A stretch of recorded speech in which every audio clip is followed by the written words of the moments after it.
Hola, en esta oportunidad estamos en Transformación Digital con Johan Vélez. Él es el director de Ingeniería de Sistemas y Computación de la Universidad EIA.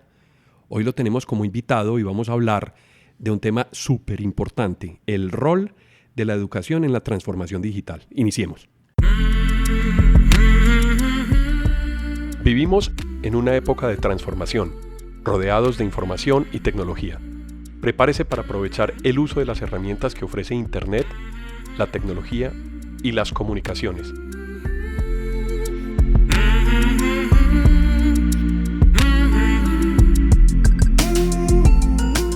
Conózcalas y aprenda cómo usarlas mejor. Bienvenidos.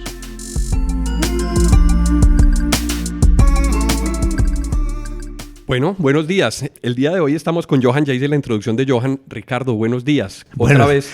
Buenos días, Alejandro. Aquí le dimos preponderancia al invitado, pero buenos días. ¿Cómo estás? ¿Cómo amaneciste hoy, Ricardo? Todo muy bien. Aquí dispuestos a llevarles más información con este podcast. Bueno, el tema del día de hoy es el papel de la educación en la transformación digital. Vamos a tener a Johan que nos cuente un poquito cuál ha sido su experiencia alrededor de los sistemas y de lo que está pasando con la transformación digital.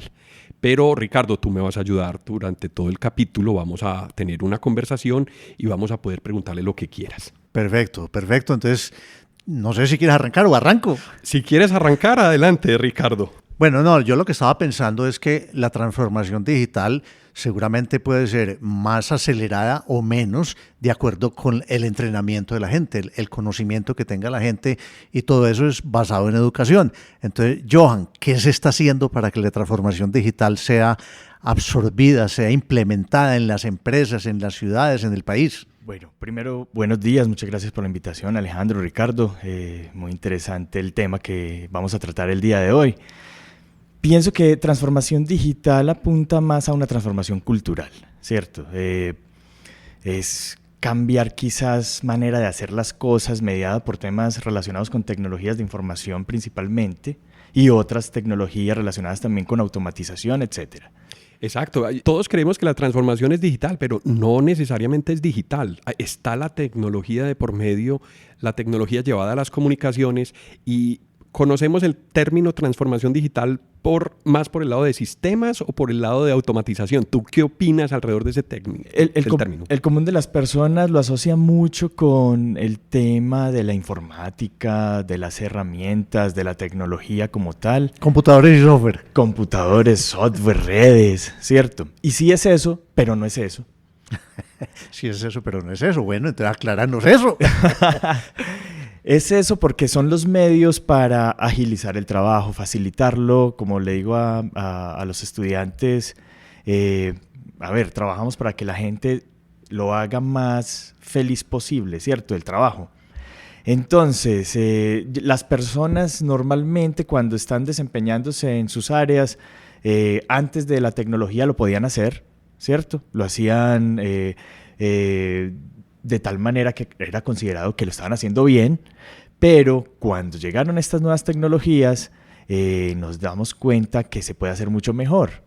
El problema, si es que hay algún problema, es que cuando llegamos a las personas a decirles, vengan, vamos a hacer las cosas de otra manera, ellas van a pensar, pero ya lo estamos haciendo bien. ¿Cómo hacemos ese cambio?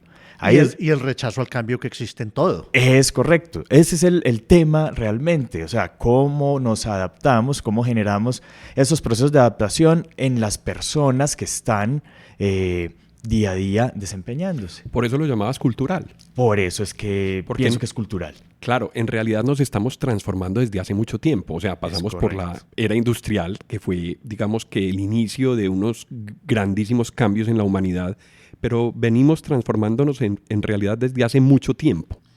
Johan, pero me preocupa algo. Cuando hablamos de cambio cultural, me imagino que sobre todo al hablar de tecnología hay más rechazo en las personas de mayor edad.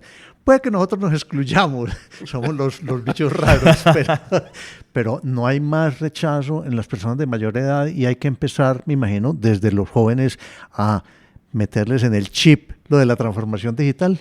Total. De hecho, quizás ellos nacen con ese chip configurado, ¿cierto? Con todos ya estos programado. elementos muy programado, ya muy listo desde muy temprana edad.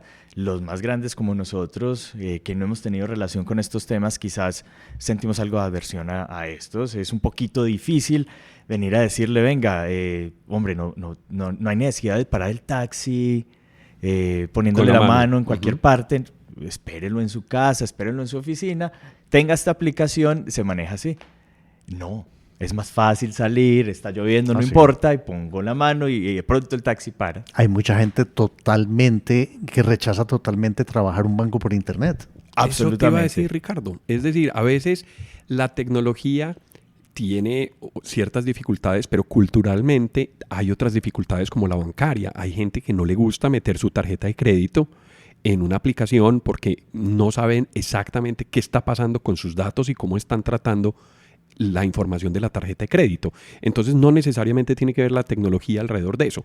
Hay unos riesgos y hay, digamos que unas pautas que uno debe seguir para que la transacción sea segura y demás, pero el solo hecho de conocerlo le da a uno una tranquilidad de que va a ser precisamente tratado de una manera segura.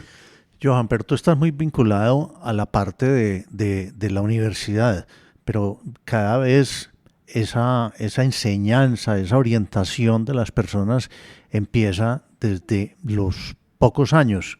¿Cuál es la experiencia o qué está sucediendo en este momento para que la gente llegue también ya medio preparada a la universidad? Sobre todo aquellos que empiezan a estudiar temas relacionados con esto, tienen algo que es muy característico y son personas autodidactas, ¿cierto? ¿Ah, sí? Personas muy, muy cercanas a mirar algunos videos cuando se enfrentan a algunos retos y saben en general elegir buenos contenidos, ¿cierto? Eso pues he percibido al respecto de estos jóvenes. Pero estás hablando que empiezan desde primaria, de bachillerato, sí, ¿o en qué momento? Desde el colegio. ¿Ah, O sea, sí? desde el colegio. Por ejemplo, cuando visitamos algunos colegios y preguntamos a los estudiantes al respecto de cómo resolver cualquier tipo de problemática, muchos de ellos lo que piensan es, no, voy a YouTube, no, en Instagram hay una persona que está hablando de estos temas, escucho algo por internet y voy confrontando y voy desarrollando soluciones alrededor de estos temas que otros ya han tenido la experiencia o la oportunidad de resolverlos, ¿cierto? Espero que muy pronto digan, hay unos podcasts muy buenos. Espero que sí, esa es una idea fantástica realmente porque las generaciones actuales son muy del tema de la inmediatez, ¿cierto? Para todo. Para todo. También todo. para la educación. En ese sentido, tienen muchísimos medios a disposición. A nosotros nos tocaba ir a la biblioteca. Ay, total, claro. ¿Cierto? Las bibliotecas se tienen que transformar también con esa misma orientación, buscando que estas personas que son muy distintas a las generaciones anteriores tengan la facilidad de hacerlo como están acostumbrados a hacer las cosas cuando van a consultar, por ejemplo, un tema. Ese tema que tocan ustedes de generacional, es decir, ya los millennials y los centennials están con el chip montado en donde YouTube es un referente y hay una cantidad de cosas culturales que están pasando alrededor de YouTube. Entonces Total. Es fácil para ellos o resolver un problema que tienen en el colegio o mirar qué está pasando también con sus amigos o con las personas que siguen. Yo creo que lo que ha permitido la explosión tecnológica en términos de comunicaciones es que la expresión humana ya está al alcance de cualquiera. Entonces yo puedo hacer un video, lo puedo montar en YouTube, o yo puedo hacer podcast y puedo empezar a desarrollar un tema del podcast. Son formatos diferentes, pero complementarios a la vez. A mí me gustaría, Johan, que habláramos como en un orden de cómo está siendo adoptada esta tecnología. Y los retos de la educación. Y los retos de la educación con respecto a eso. Y es en los colegios, tanto primaria como bachillerato, no hay como mucha diferencia entre la enseñanza que les dan en tecnología y no llegan a la universidad de esos bachilleres con unos conocimientos muy disparejos. Yo no sé si son los colegios privados los que más énfasis están haciendo, qué tal lo están haciendo los colegios públicos, qué encuentran ustedes con los muchachos que llegan a la universidad. Muchos de estos jóvenes han tenido pues la oportunidad de contar con esas posibilidades de acceder a redes como internet desde el colegio, pero muchísimos más no, ¿cierto? O sea, uno se da cuenta que, por ejemplo, cuando llegan jóvenes de zonas rurales, no tienen incorporado tanto este tema más allá de la telefonía celular. ¿Y entonces qué hace la universidad? ¿No tiene que entrar a nivelar a estas personas?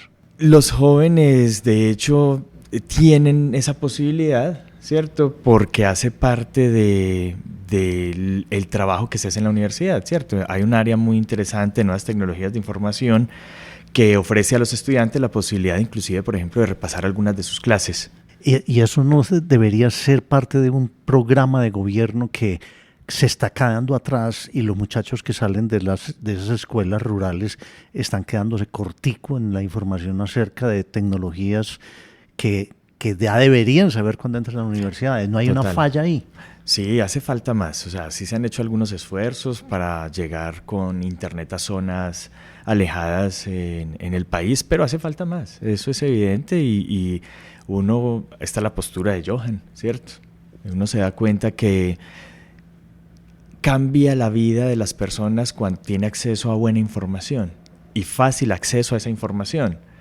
Si no se tiene esto a disposición, vamos a seguir en ese círculo vicioso pensando qué hace falta, cuando sabemos que una de las cosas más importantes que hace falta es ese acceso, o sea, tenerlo fácil, disponible, a bajo costo, si es posible, gratuito, para que los jóvenes puedan acceder a esta información. Ahora, ¿a cuál información? Tenemos que enseñar a cuál información también, saber elegir cuál información es ideal, es buena, para que no se llene también la cabeza a estos estudiantes, estos jóvenes, con información que no agregue valor.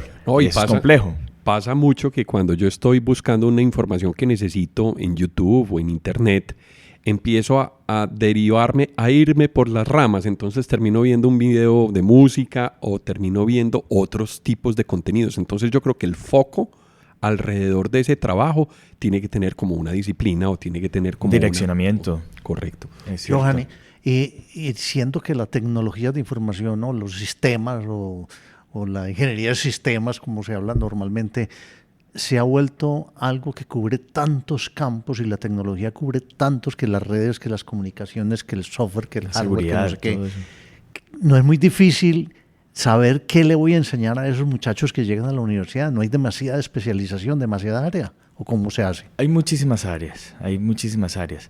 Hay algo que es importante que los estudiantes sepan desde el principio, ¿cierto? Uno va a la universidad a aprender y empezar a identificar cuáles son esas áreas donde siento voy a desempeñarme muy bien. Lo que se busca en la universidad es poder entregar unos muy buenos conceptos, unas fundamentaciones fuertes en muchos de esos temas. Obviamente los tiempos no permiten que se pueda cubrir la extensión de información y conocimiento que uno quisiese, ¿cierto? Sin embargo, se busca que estos estudiantes puedan tener el criterio suficiente para elegir bien e identificar las oportunidades que hay detrás de la tecnología. ¿Por qué es tan amplio? Porque las actividades humanas en la actualidad están mediadas por tecnología, casi todas. Yo creo que es más complejo en esta época encontrar alguna actividad humana que no esté mediada por la tecnología, como lo decía ahorita. Pero entonces casi que se vuelve que un pregrado sin una especialización ya es difícil, porque está bien, en el pregrado aprendo muchos conceptos de tecnologías de información, pero si yo me quiero concentrar en algo, casi que tengo que hacer una especialización. Hay que profundizar.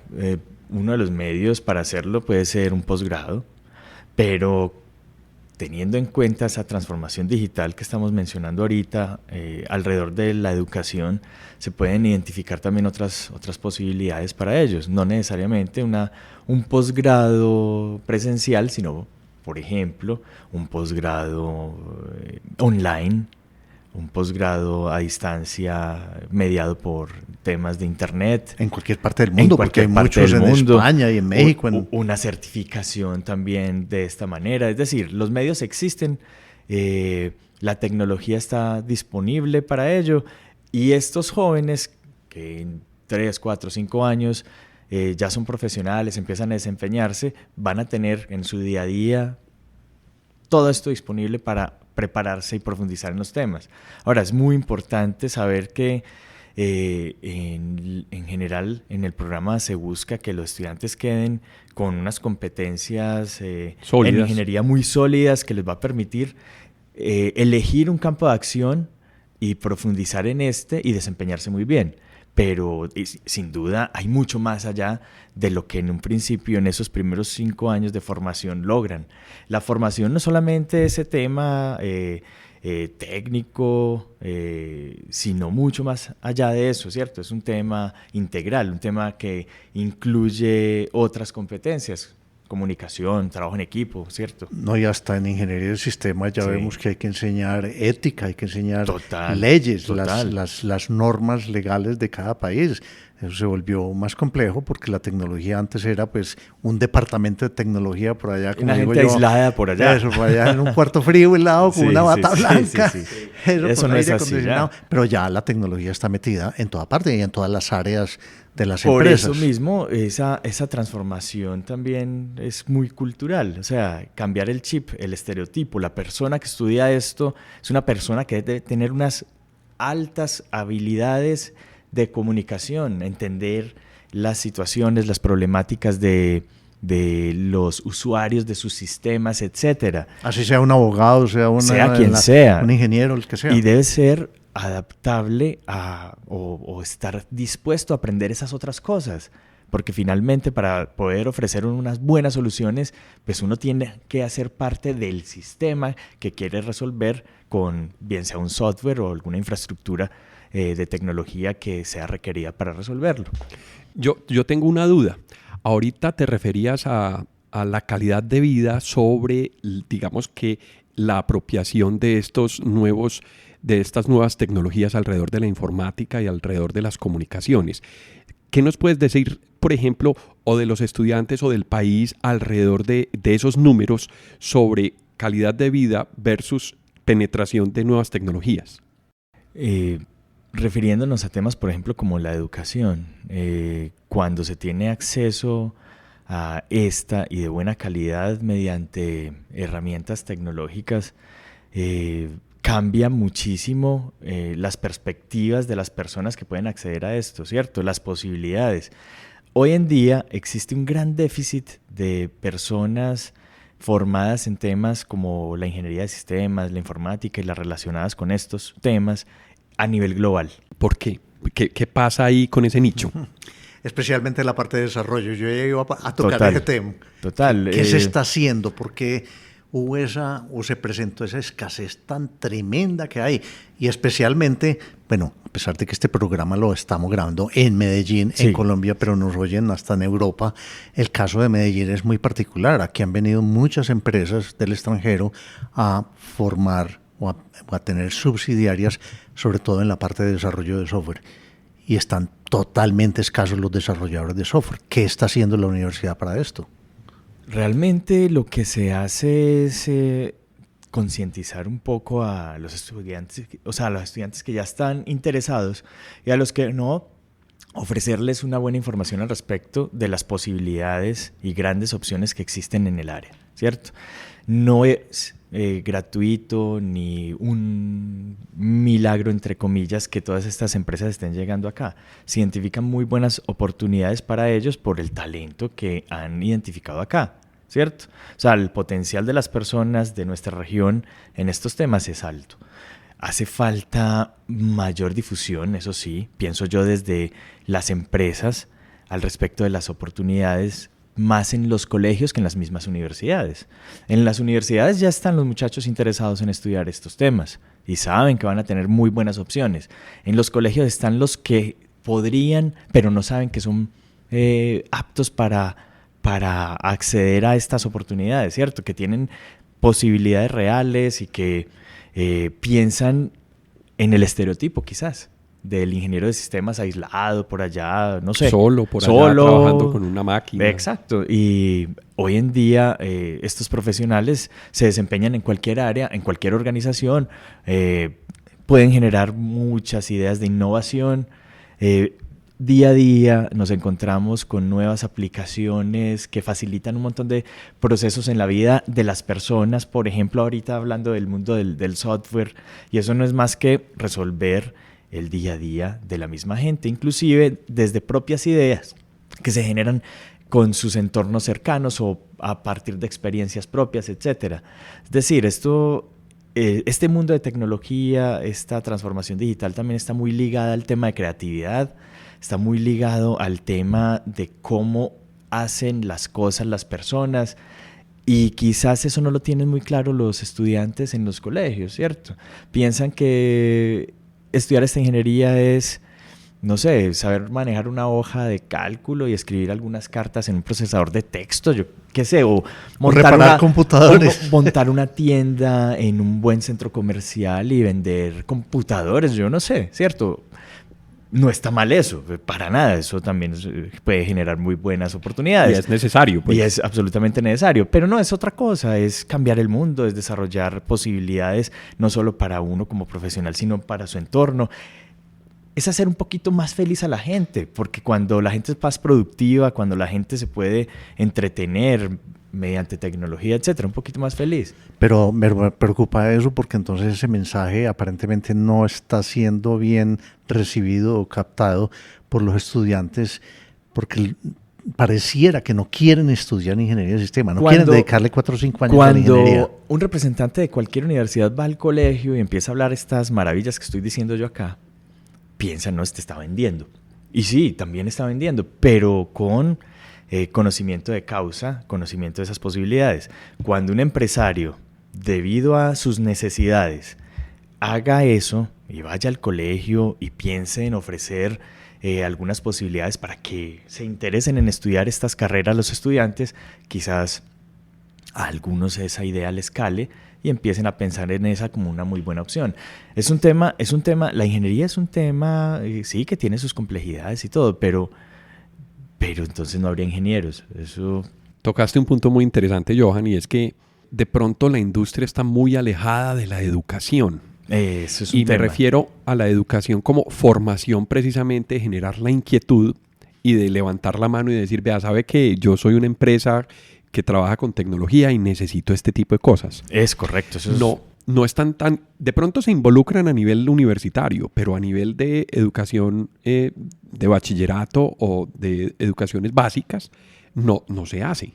Entonces falta corregir ciertos roles alrededor de cada actor, llámese la empresa, la industria, las universidades, los colegios y la misma comunidad, para poder entender cuál es la mejor ruta para todos, porque finalmente Sí. Lo que está pasando es que entre todos nos estamos intercomunicando, pero parece que esa comunicación no es a veces bidireccional, sí, o separada. Entonces, parte de lo que estamos haciendo en el podcast es difundir esa información, que la gente lo conozca, que se dé cuenta qué hay por debajo, obviamente con un nivel y un detalle técnico importante. Esa es como la visión mía. No, y yo iba a decir algo que de pronto a Johan por prudencia no lo dice, y es que se puede estar sintiendo un poquitico sola la universidad en todos sus esfuerzos si no hay una vinculación más grande de la empresa. Debería ser un trabajo más en equipo, ¿cierto? Sabiendo que en la conversación con la industria podemos identificar esas necesidades para empezar a formar a los estudiantes de acuerdo con esas necesidades,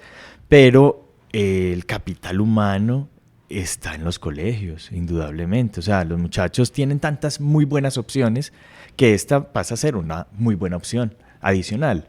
Entonces hay que de pronto concientizar, llevar una muy buena información a los colegios, más allá de las universidades, desde la misma industria, para hacer, no sé, semilleros, por ejemplo, campañas que permitan de alguna manera vincular a los estudiantes a las universidades en las que la industria llegue a confiar, ojalá todas, ¿cierto?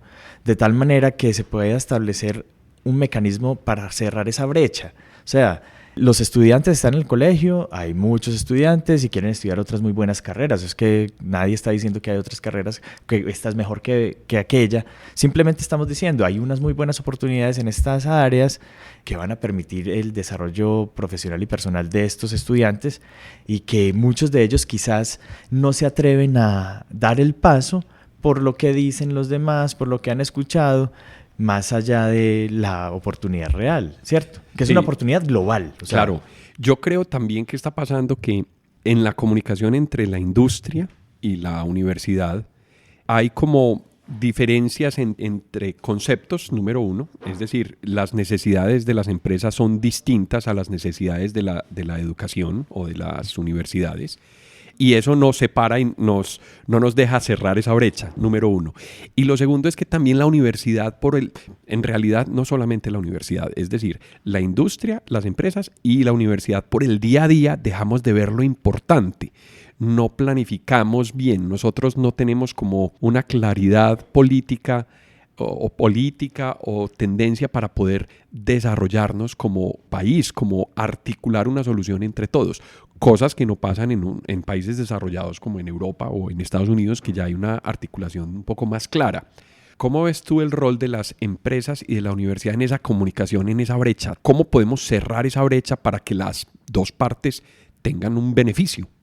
No, total, yo pienso que la industria, las empresas, las organizaciones ven a la universidad como un aliado. Indudablemente es un aliado. Sin embargo, los ritmos de una y de la otra son distintos. Es ahí donde hay que ver cómo nos articulamos mejor. Quizás teniendo en cuenta retos que se puedan traer desde la industria a los estudiantes de la universidad, se hacen buenos esfuerzos y se han logrado algunas cosas interesantes. Trabajamos con empresas que se interesan en estar muy cerca de la universidad. Sin embargo, quisiera ver esa articulación de universidad-empresa con los colegios, ¿cierto? Con los colegios, es decir, hacer este tipo de campañas, no sé, una hackathon o cosas similares con los chicos de 9º, 10º, 11, inclusive con los niños. O sea, una manera que tú ves es culturalmente, teniendo una aproximación cultural entre la industria, las empresas y los colegios. Sí, total. De tal manera que ellos allá identifiquen sus potenciales roles cuando lleguen a ser unos profesionales. Y sus gustos también. Por supuesto. De tal manera, repito, que permita a estos estudiantes visualizar un futuro cercano. Estamos unos jóvenes de 15 años cercanos a estas edades para graduarse. Empezar a visualizarse a los 25 años, qué estoy haciendo, cómo estoy impactando a mi comunidad, qué estoy trayendo de beneficios a mi familia, a mí mismo, ¿cierto? Dándole posibilidad de hacer otras cosas distintas a las que se perciben en el menú de opciones que ven como más atractivo. Es decir, volver sexy a la profesión para ellos, ¿cierto? Atractiva. Claro. Johan, estamos hablando de transformación digital. Y mira por dónde vamos. ¿Cuál es la transformación digital en las universidades y en la educación en las universidades? Pienso que en muchos aspectos, por ejemplo, en la posibilidad que brinda la analítica para identificar a los prospectos o para mejorar campañas de atracción de talentos, de retención de estos talentos en el proceso, etcétera. Eso es un ejemplo. Pero también lo que mencionábamos ahorita, las posibilidades de generar educación para públicos en cualquier parte del mundo, ¿cierto? Por ahí va la transformación digital en las universidades. ¿Te refieres a e-learning, por ejemplo? Por ejemplo, más allá del e-learning, la posibilidad de hacer programas a la medida de las personas que no se pueden desplazar y que puedan hacerlo quizás de una mejor manera mediada por la tecnología. Es decir, no una educación individualista, la persona con su computadora aprendiendo sola, sino, venga, con tecnología podemos hacer algo más allá de eso. Pueden generarse comunidades, ya existen de manera natural, ¿cierto? Facebook, Instagram y tantos otros, pero como herramientas para hacer que esa educación tradicional del e-learning se vuelva algo mejor. Siempre se ha visto como una oportunidad de mejora para este tipo de educación el tema relacionado con trabajo en equipo. Cómo hacer que la gente que está en distintas ubicaciones puedan hacer un trabajo en equipo. Gracias a Dios la tecnología ya existe para eso. Es correcto, existe. Hay que aprender a manejarla, enseñar a estos estudiantes que están en otras ubicaciones a hacerlo, porque es absolutamente posible. Más en este medio propio de tecnología, ¿cierto? Cuando una persona está desarrollando un proyecto aquí en esta ciudad para una empresa que está en otro continente, ¿cómo lo hacen? ¿Tienen que estar viajando todos los días? No. El tema es cómo se utilizan esos medios. Y cómo el tema se utiliza es la comunicación, porque no siempre hay que estar conectados en línea, ¿sí? Hay maneras en que los proyectos puedan tener seguimiento y la tecnología o el software ayuda muchísimo para poder hacer esos seguimientos y visibilizar las posiciones de cada par, por ejemplo, si se están lejanos. Tengo otra preocupación ahora que hablaron de preocupado, Ricardo. Para eso te trajimos yo. Esa inmediatez que le gusta vivir a la juventud hoy en día no puede chocar a veces contra planearle una educación a más largo plazo. Sí, la respuesta mía, la de Johan, es sí choca. Hay que buscar la manera de acomodar, de que se genere en el estudiante mayor interés por profundizar en los temas, ¿cierto? Y no es fácil, eso es un reto completo y diario para los profesores, hacer que ese interés se mantenga en el tiempo, a pesar de que muchos de los estudiantes cuentan con la solución, entre comillas, rápida y precisa en un video. Pero lo que hay detrás para llevar a la solución quizás no está tan explicado en ese video. Es allí donde cobra relevancia aquel profesor, aquel maestro que es capaz de atrapar la atención de estos estudiantes y aprender con ellos. El modelo cambió, o sea, el modelo es aprendemos todos, ¿cierto? Hay unos que pueden ser los guías que tienen mayor experiencia, pero el conocimiento se construye juntos. El conocimiento ya no es una persona parada al frente de un tablero y los muchachos o los estudiantes mejor prestando toda la atención, porque esa es la palabra del experto. Eso ya pienso debería estar un poco revaluado. Ahí la creatividad es un ingrediente buenísimo, porque es que las ideas pueden llegar desde cualquier lado. Es decir, una idea creativa en un proceso creativo para mejorar el mundo, que era lo que tú mencionabas ahorita, puede llegar de un estudiante, puede llegar de una persona que se extraña a una solución, un invitado. Así es. Y puede llegar también de pulir los aspectos de un experto que también está familiarizado con el tema. Es así. O sea, no, pues afortunadamente ya mediante la tecnología no estamos aislados.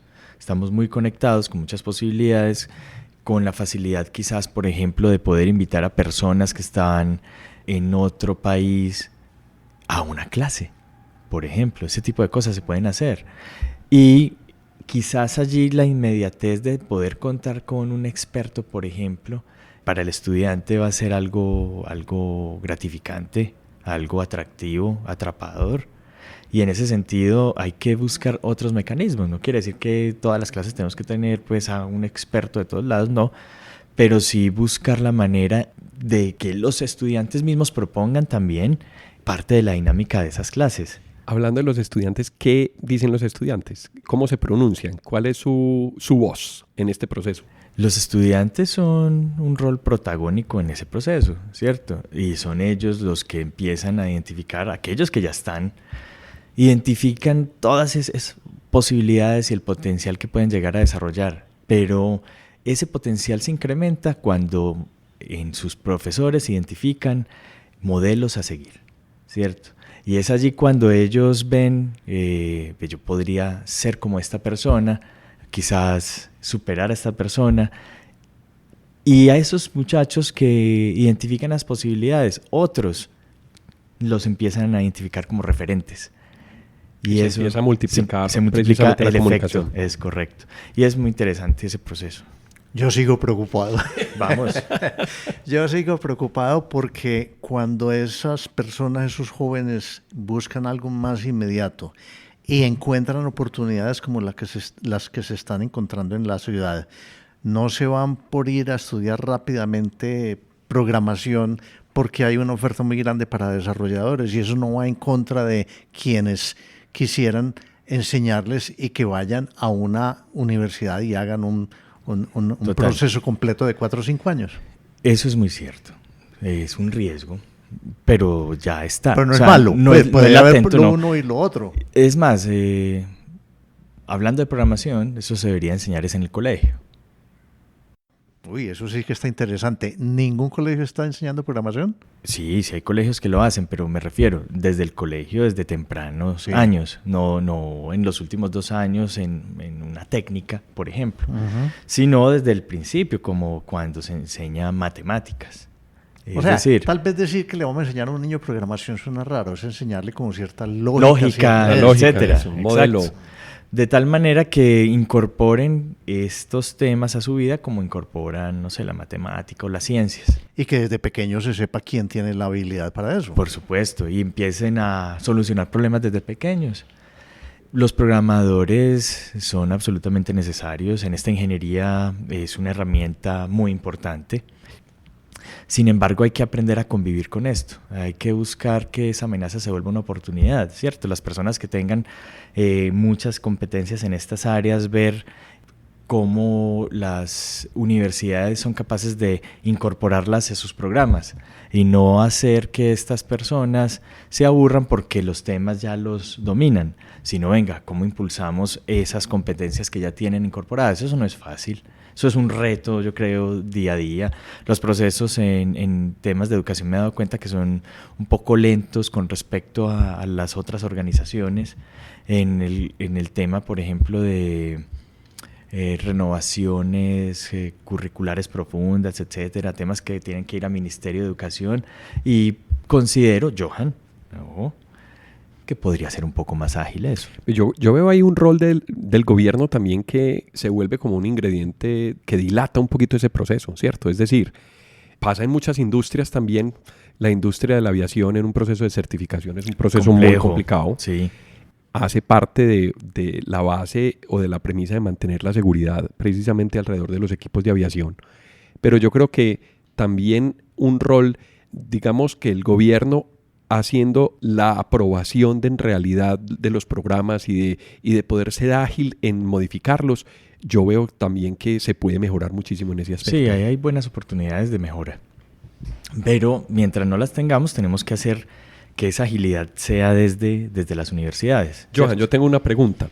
Hemos hablado alrededor de ingeniería de sistemas, pero amplíanos un poco más el espectro en la universidad con otros programas. ¿Cómo ha sido ese lenguaje de la transformación digital con programas distintos al de informática?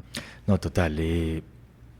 Muchísimas de las actividades y procesos que otras profesiones desempeñan están soportadas por tecnologías de información. Desde temas como la comunicación, levantar un teléfono, ya aunque ellos quizás no lo sepan, no es por un par trenzado como hasta hace algunos años, sino temas relacionados, por ejemplo, con voz IP y otros, ¿cierto? Cuando están ejecutando, no sé, alguna consulta en internet, están soportados por tecnología. Ahora, en educación, pues estos jóvenes de otros programas tienen que aprender a manejar distintas herramientas que les facilite su trabajo.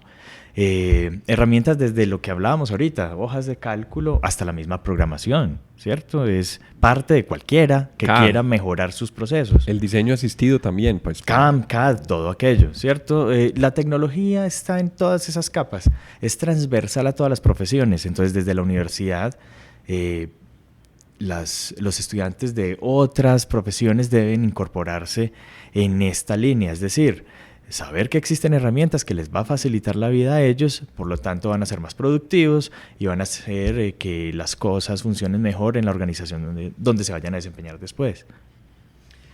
Yo sigo con mis preocupaciones. Vamos.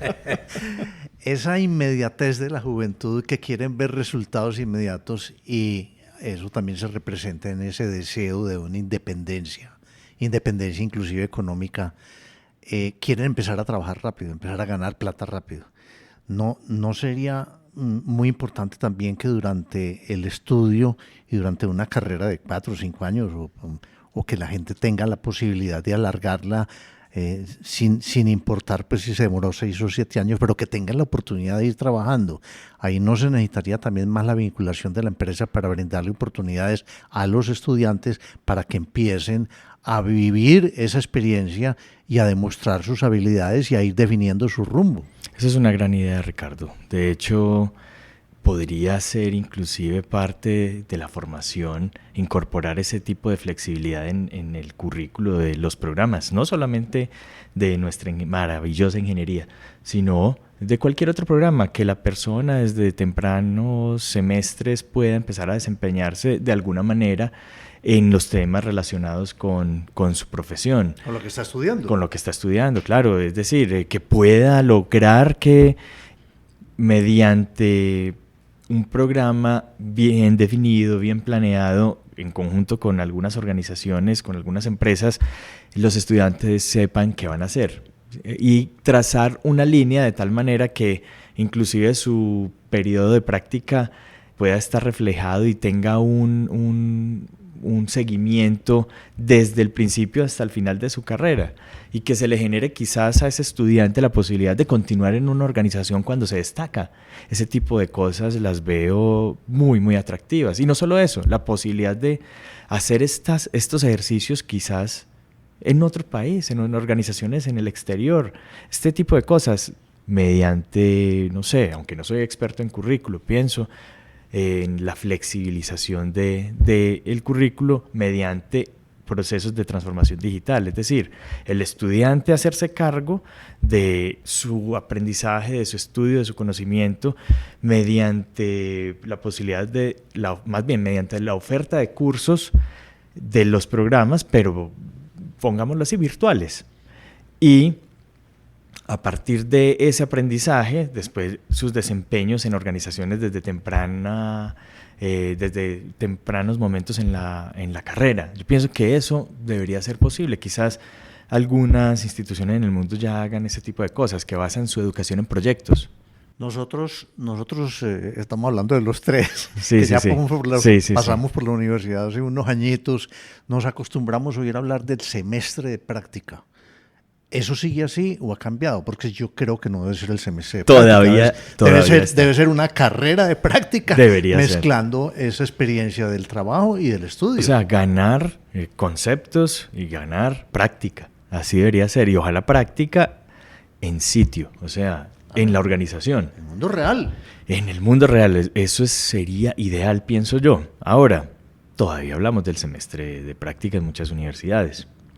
Y los estudiantes aprecian mucho esos momentos. Imaginemos que puedan desempeñarse en esos momentos, que puedan devengar algo de dinero desde ese momento hasta el final de su carrera y ya desempeñarse naturalmente en lo que aprendió a hacer, ¿cierto? Eso es una buena oportunidad para cerrar esa brecha también. Sería muy bueno porque se genera un vínculo más, ¿cómo decirlo? Más formal entre universidades y empresas, porque puede ser que alguna empresa tenga estas ideas, con buena voluntad se acerca a la universidad o viceversa, se establece un plan, pero cambiamos a alguna persona en la estructura organizacional y se pierde el contacto. Entonces debería ser como una política que facilitara todo eso, ¿cierto? Yo tengo una pregunta, de pronto para ir cerrando un poco ya la conversación del día de hoy, y es específicamente en el tema de informática. Hay unos jugadores globales, estamos hablando de un mundo global como fabricantes, muy bien identificados para el tema de nube, por ejemplo, Amazon Web Services, Azure. Sí, Google. ¿Cómo están esos jugadores aproximándose a la educación? Que yo creo que es un ejercicio súper importante en el que la misma educación tiene que estar muy pendiente sobre esos movimientos. Estos jugadores y muchos otros tienen claro que los estudiantes hoy van a ser quienes en un futuro muy cercano sean los usuarios de sus servicios. soluciones, servicios, etcétera. Y no necesariamente los usuarios, pueden ser sus empleados También, y los líderes también. en el desarrollo y el progreso Por de supuesto. esas empresas. Por supuesto, y son unos principales interesados en que en las universidades se utilicen sus tecnologías para que ellos salgan aprendidos en estos temas, los estudiantes me refiero. Se acercan, tienen programas, tienen facilidades para que los estudiantes puedan acceder a sus recursos. Es cada vez más natural que se acerquen estas empresas a las universidades ofreciendo ese servicio para que los estudiantes aprendan haciendo en sus tecnologías, en sus plataformas, con su software, etcétera, obviamente para aprender. Es muy, muy, muy normal en esta época. No, bueno, yo creo que ha sido pues una exploración al tema de transformación digital en el sector educativo. Ricardo, no sé si tienes alguna otra preocupación. Sí, Ricardo está muy preocupado. No, ya se me han calmado muchas. No, y este tema es muy amplio y yo creo que es una cosa es parte de la problemática de hoy en día en el desarrollo de la educación moderna, que desafortunadamente muchas veces es frenada un poquitico por la rigidez de los gobiernos en permitir a las universidades tener más flexibilidad. ¿O no es así? Johan dice que sí. Muy Bueno, simple y muy clara la respuesta. Sí. Bueno, Johan, muchas gracias por estar en este espacio de transformación digital. Este es tu casa también. Muchas gracias. Ojalá no sea la única, digamos, el primer acercamiento ni el único, que Claro, tengamos más momentos para hablar de transformación. Ricardo, a ti muchas gracias. Y yo creo que un día de estos debíamos invitar a los estudiantes a ver qué piensan. Maravilloso. Súper interesante ese ejercicio. Bueno, muchas gracias por estar en este ejercicio de transformación también y nos vemos entonces en otra oportunidad. Que estén muy bien y hasta pronto. A quienes nos escuchan y nos acompañaron a lo largo de este episodio, muchas gracias por estar en Transformación Digital. Recuerden que pueden escribirnos por correo electrónico a la dirección alejandropelaesr@gmail.com. También pueden visitar nuestra plataforma ingresando a la dirección https://apelaes.podbean.com. En la aplicación de Podbean pueden dar clic a me gusta y dejar sus comentarios. Este podcast está disponible en las plataformas de Apple Podcast, Spotify, Google Podcast, Deezer, iVoox, Stitcher, además de la aplicación de Podbean. También cuéntenos qué temas quisieran escuchar en futuros episodios. Si les gustó el tema y si quieren apoyarnos en Transformación Digital, por favor compartan este episodio con sus amigos y con las personas a quien les puede interesar estos temas. Esto fue Transformación Digital. Hasta pronto.